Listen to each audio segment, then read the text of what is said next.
How's that? Hello, welcome to another video. Today I'm going to be taking you through everything on my bookshelf and also adding some books that I just bought, mostly classics but two YA fantasies. I'm a little worried about the classics fitting on the shelf. All of my books are organized by like genre, so we might have to stack them and get creative with that. And I'm also going to be counting all of my books because I have no idea how many I have and I'm just curious. Thank you for joining me, and grab a coffee or whatever your beverage of choice is and join me for a little bookshelf tour.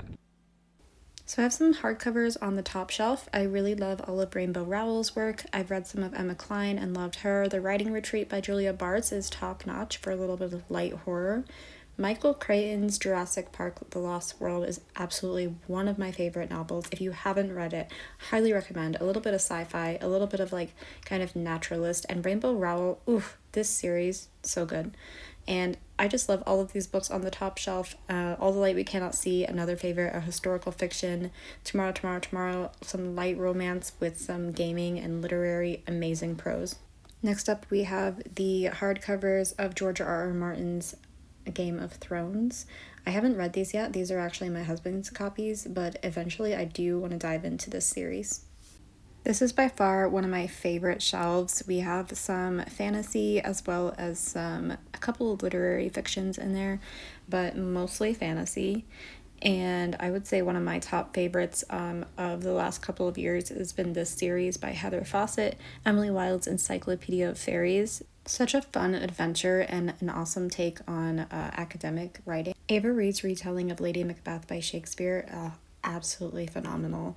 Love that one, 5-star read, as well as House of Hollows by Crystal Sutherland, another fantastical paranormal urban adventure. And then her other one, Invocations, absolutely love that one as well. I listened to an audiobook and then I bought that hardcover. And then Annihilation by Jeff Vandermeer, I actually read for a class in college and bought the whole series. Loved the eco horror vibes. The aesthetic is unmatched when it comes to ecological writing. Mr. Penumbrium's 24-Hour Bookstore is another favorite. Robin Sloan, I have two of their books and really love their style of writing. Where the Dark Stands Still by A.B. Poranek. This is an absolutely fantastic YA dark fantasy type of read. It also has Polish folklore in it. Travis Baltry's Legends and Lattes duology with bookshops and bone dust really felt like wrapping yourself up in a cozy blanket on a cold day. Highly recommended for the fall. Then we have my France or Paris collection. I have a slight obsession, as you can see, with anything related to Paris. And this is one of my favorites, Lunch in Paris, a love story with recipes by Elizabeth Band. The Paris novel, I just recently read this one and really enjoyed it. I got that at a used bookstore. This I've had since I was really little. I can't believe it's survived this long. And then we have some more France, My Life in France by Julia Child. That one's a super fun read. Julia Child has such an interesting voice, very witty, very funny. This section is some nonfiction. Some of it has to do with traveling and nature. It's just a really smorgasbord. But one that I'm really excited about reading is The Secret History of the Wonder Woman. This book talks about how she evolved from the comics to becoming an icon. And it also has illustrations, which I think is really fun. I actually have a Wonder Woman tattoo that often gets mistaken for like a WWE tattoo, which is like the wrestling sign thingy. But yeah, I just love Wonder Woman and what she stands for. Murakami is what I talk about when I talk about running. It's another great one. He compares writing and running, and those are two things that I do. So I really enjoyed that book, and the rest of these are just about like travel. One of my favorites here is Drinking in the Rain.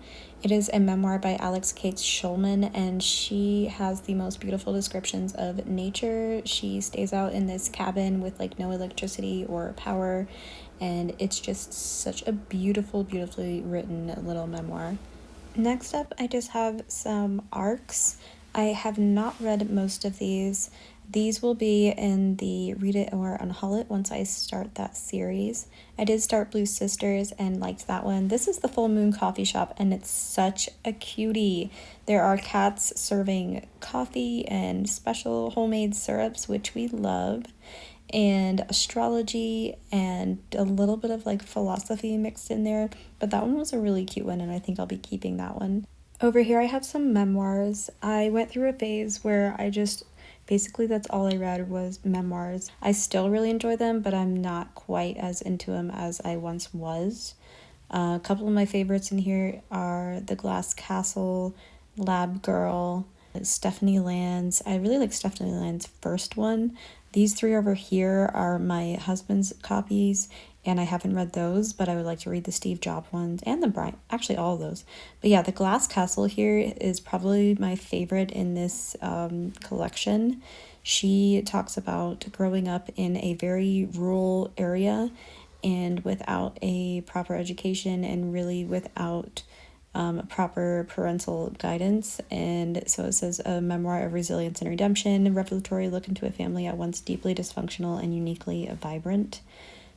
Just such a good read, so gritty, and highly recommend that one. Relish by Lucy Knisley. She has such a fun collection of graphic novels, and they're all about her experience growing up with parents who loved gourmet and really good food. Love these. I had a little sound difficulty here, so this is a voiceover. Hello, hi. And we are moving to the classics collection, but I'm going to try to fit in this stack of books that I have. I ended up just spining that copy of Dracula and then moving a couple other things around, and then they all fit perfectly. So I ended up moving those 3 little copies of Mitch Albom to the lower shelf where I have like more religious themed books. And then to make room for the last big chunky book coming up here, I moved the Laura Ingalls Wilder copy over to the memoir section. And ta-da, everything fits, and we have successfully updated our classics. Most of these I have not read, even though I had my double major in English. I haven't read a bunch of these classics, and most of the classics that I got for my degree I either borrowed or read on like the Kindle. This is an exception. Shelley's Frankenstein, absolutely loved this one. So I'd say my 2 favorites are Frankenstein here and Perfume by Patrick Suskind. This was quite the read. If you want something a little jarring, a little gritty, a little gross, I would go for this one for sure. And then here are just some books that I had for my linguistics classes, and then some that I bought just, well, not the mythology, but these 2 are about language or linguistics. And we have these cute little guys. And here are some more Stephen King, just on this little shelf. It's the mass market paperbacks. Okay, on this little shelf with the little bunnies and horse figurine, we have Bonjour Tristesse by Francois Sagan. I don't know if I'm saying that right. I took French for a few years and still butcher it to this day. But I absolutely loved this and highly recommend if you want something just short and sassy. And, hang on. A cute little kind of a beach read, I would say. And then the Lunch Ladies and Other Stories. I have not really read this. I read like the first one. It's going to be in the Read It or Unhaul It. It was an advanced reader copy as well. And then this one I have in one of my most recent videos, Good Morning Midnight by Jean Reese. Absolutely adored this one. Perfect Day to Be Alone. I loved this. It's all about solitude and being alone, believe it or not. But I finished this one, I think, in a day. It was phenomenal. This is the horror and thriller shelf. We have some Stephen King, Gillian Flynn, Lisa Jewell, and yes, one Colleen Hoover, Verity. I stayed up all night reading that one, thank you very much. And then Death by Dumpling and Dim Sum Fears are both cozy mysteries. This is both romance and literary. I will just pull out a couple of my favorites. The Rosie Project. I really love the Rosie Project. It's been a while since I read this one. Don Tillman, genetics professor, is getting married, or he will be when his 16-page scientifically valid survey yields a candidate. See The Wife Project. Designed to filter out the drinkers, the smokers, the vegans, the late arrivers, Don's questionnaire is, for this socially challenged academic, the most logical method to find the perfect partner. The Hours by Michael Cunningham. This is one of my favorite books of all time. It follows the story of 3 women, one in New York and one who is in 1950s Los Angeles, and then Virginia Woolf. And she is recuperating with her husband in a London suburb and beginning to write Mrs. Dalloway. By the end of the novel, the stories have intertwined and finally come together in an act of subtle and haunting grace, demonstrating Michael Cunningham's deep empathy for his characters as well as the extraordinary resonance of his prose. Marvelous. And then I met Erica T. Worth at my college. She came to speak, and it was really cool to buy her book and have her sign it. Sourdough by Robin Sloan, one of my absolute favorites, and I love to reread this one. It is about a woman who works in tech, but then she leaves her job and starts making sourdough. She eventually finds friends in a farmer's market. It's a very unique farmer's market though. It's not like others. Everybody has to somehow intertwine science with their food, and it gets really funky. And there's also these 2 guys who have this spicy soup and sandwich shop, and the descriptions of those sandwiches and soup, I have to find those somewhere. An absolute 5-star read. Highly recommend. Another favorite is, of course, The Secret History by Donna Tartt. Donna Tartt is just magical to me. I don't know, if you haven't read any of her stuff, I highly recommend picking up at least one of these, The Goldfinch or The Secret History. I think they're both fantastic. The Secret History is a little more dark academia, so if that's more your style, definitely go for that one. Next is Creatures by Chrissy Van Meter. This has been a long time favorite of mine. If you like the ocean and descriptions of like sea life, definitely try this one out. It is a literary, and it just explores grief and just emotions, human emotions, but also mixed with ocean animals. A beached whale is involved. Fantastic read, highly recommend as well. Icefields is something that I've been wanting to read for a while. It was recommended by another booktuber. And then A Little Life. I'm really scared of that one. Jeanette Wall's Silver Star. I've read that one, and it is fantastic. She's the one I was talking about her memoir earlier. This is another one I recommend reading if you like the more like gritty childhood type of stuff. And then White Teeth by Zadie Smith. I haven't read that one yet. 1Q84. Ooh, not sure if I want to recommend this one, especially if it's your first Murakami. This was my first Murakami, and I need to read something else by him. He has a very unique style, and there is some very interesting stuff in this book that I will certainly never forget, but I'm not sure that I want to read again real soon. There's actually 3 books in that one big chunky one. And then underneath the classics here, I have some Eastern medicine and yogic and just religious type of books. These are a bunch of books I've had forever and ever. I think I've had this one, Free Fall by Kristen Heitzman, since I was like 13 years old. It is a Christian romance, I believe, if that tells you anything. But it is based in Hawaii, and I think that's why I loved it so much. This girl falls from a cliff and has amnesia. And then, let's see, Girlhood, Sister of the Traveling Pants, I love those. Operation Firebrand, to me, that's a classic. If you know, you know. The Doubter's Almanac kind of gives the Rosie Project type of vibes. It's the same type of protagonist. He's super into math and not so good at social skills. Love that one. And then just the Harry Potter collection. These are all ones that I've thrifted. Obviously, they aren't matching, but I did not read these until I was in my early 20s. And oh, they're out of order, I see now. And then this is a Harry Potter card deck. On the outside little shelves here, I have all of my books on Paris and France. There's some nonfiction and a couple of fiction. This is a nonfiction, one of my favorites, Lunch in Paris, a love story with recipes. And then the Paris novel is a fiction that I really loved and just read recently. And then this I've had forever, so cute. And down here we have another mixture of fiction and nonfiction, but all based in Paris or France. My Life in France by Julia Child is another favorite. These are just what I call bonus books, kind of like your coffee table type of books, The Edible Balcony. And then, oh my gosh, this is one of my favorite books ever. Right underneath it, Houseplants and Hot Sauce. It has just these gorgeous, gorgeous illustrations. It's a seek and find book, so you have to like count and find all of these different little items in the pictures. But I just love the artist and I love her illustrations. You can actually follow her on Instagram. Her name is Sally Nixon, and her handle might be like Sally Nixon Illustrations, maybe, or Sallustrations. Sounds right. Then I have these books in the little bookshelf in my office. These are some French books in French that I attempted to read while I was taking all those French classes.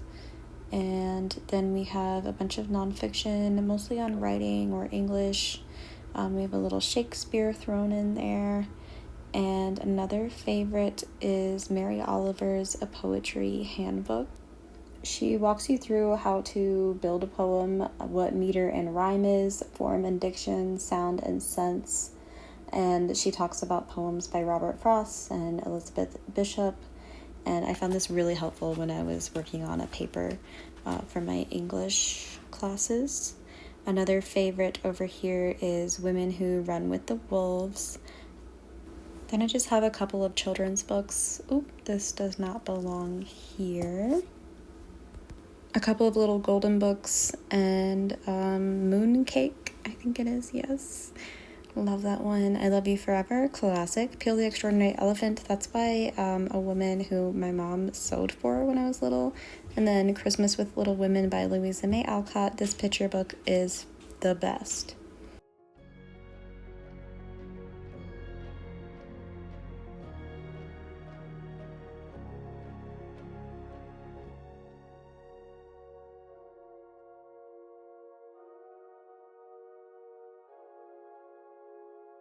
That felt like a lot of work to count all of these books.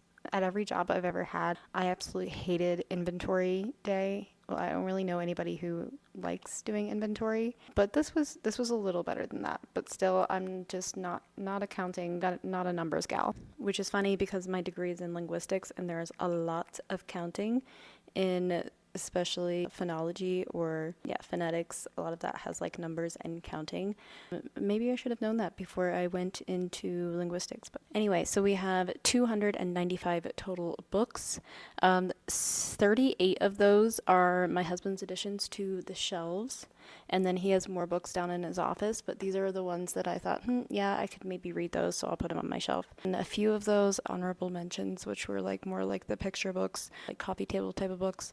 But for like this shelf, right now it's holding like 268 books. I have my little shelf over in my office that has more like nonfiction. I mainly used to just do library books. It's just been in the last couple of years that I've started collecting more books. Mostly it's books that I have read, I've picked up from the library and read and absolutely loved, or listened to on audiobook and absolutely loved and wanted the physical copy on my shelf. So it's pretty specific. I'm very specific with what I buy.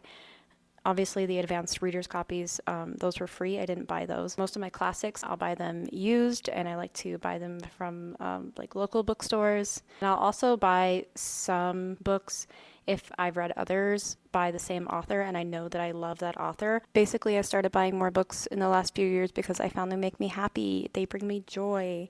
And why not? If something makes you happy, then by all means.